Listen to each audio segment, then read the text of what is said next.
तुम्हाला माहित आहे, हरणाचा ताशी वेग हा 80 किलोमीटर प्रति तास असतो आणि वाघाचा ताशी वेग हा 60 किलोमीटर प्रति तास असतो. पण जंगलामध्ये खूप वेळेला वाघ हरणीला पकडतो.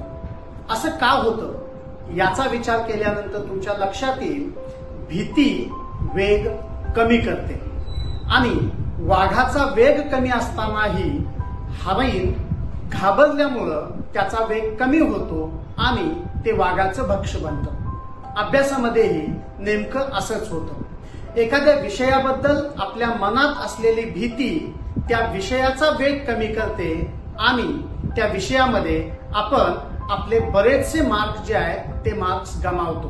त्यामुळं कोणत्याही विषयाची भीती न बाळगता त्या विषयाला सामोरं जाणं हे विद्यार्थी म्हणून आपण सगळ्यात पहिल्यांदा शिकलं पाहिजे.